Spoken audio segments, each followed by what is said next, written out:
வணக்கம். Welcome to Chennai சமையல். இன்னைக்கு ஆப்பம் தான் எப்படி பண்ணணும்னு சொல்ல போகிறேன். ஸோ ஆப்பத்துக்கு என்னென்ன தேவைன்னு பார்த்துடலாம்.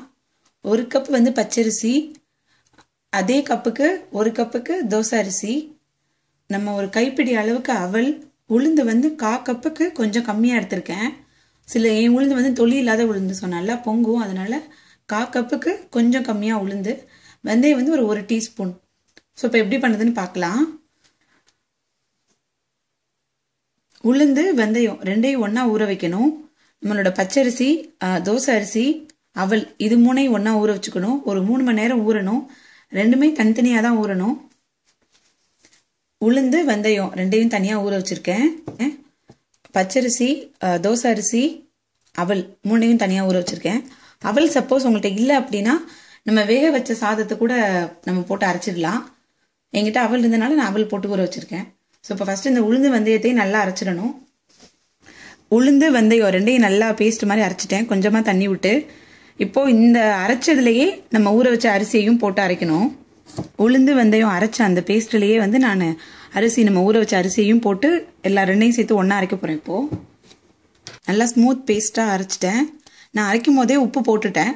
ஸோ இப்போது நமக்கு பேட்டர் ரெடி ஆயிடுச்சு. இது ரொம்ப திக்காக இருக்கக்கூடாது, இட்லி மாவு மாதிரி நல்லா தின்னாக தான் இருக்கணும்.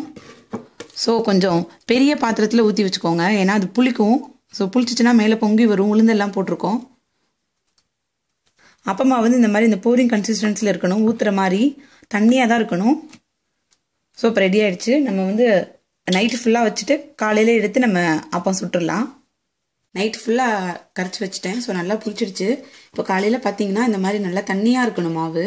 சப்போஸ் திக்காக இருந்ததுன்னா கொஞ்சம் தண்ணி விட்டு டைல்யூட் பண்ணிக்கோங்க. நல்லா நொறையாக வந்திருக்கும். ஸோ இப்போ இதில் கொஞ்சோண்டு ஆப்ப சோடா கலந்து நம்ம ஆப்பம் சுட்டுடலாம். ஆப்ப சோடா ஒரு பிஞ்சு, ஒரு 1/2 டீஸ்பூன் கலந்துட்டிங்கன்னா போதும். ஒரு நான்ஸ்டிக் ஆப்ப சட்டி எடுத்துக்கோங்க, இல்லாட்டினா இரும்பு சட்டி. ஸோ 1 கரண்டி மாவு, நான் பெரிய கரண்டினால 1 கரண்டி போடுறேன். சின்ன கரண்டியாக இருந்தால் 1.5 கரண்டி போடணும். போட்டுட்டு நல்லா அப்படி சுற்றி விட்ருங்க. பேன் நல்லா ஹீட்டாக இருக்கணும், அப்போ தான் ஆப்பம் நல்லா சாஃப்டாக வரும். பேன் நல்லா ஹாட்டாக இல்லைன்னா ஆப்பம் கொஞ்சம் ரப்பர் மாதிரி வந்துடும். ஸோ அதனால் சென்டரில் கொஞ்சம் மாவு அதிகமாக இருக்கணும், ஓரத்தில் இதாக இருக்கணும். நீங்கள் சுட்டிங்கனாலே தெரியும், நல்லா டாட்டாக வந்துருச்சு, நமக்கு மாவில் ஒட்ட ஒட்டையாக வந்துருச்சு. ஸோ இப்போ மூடி வச்சிடலாம். ரெடி ஆகிடுச்சு. பிளேட்டுக்கு ட்ரான்ஸ்ஃபர் பண்ணிடலாம். சைடு நல்லா கிறிஸ்பியாக இருக்கும், சென்டர் நல்லா சாஃப்டாக இருக்கும். ட்ரை பண்ணுங்கள். தேங்க்ஸ் ஃபார் வாட்சிங்.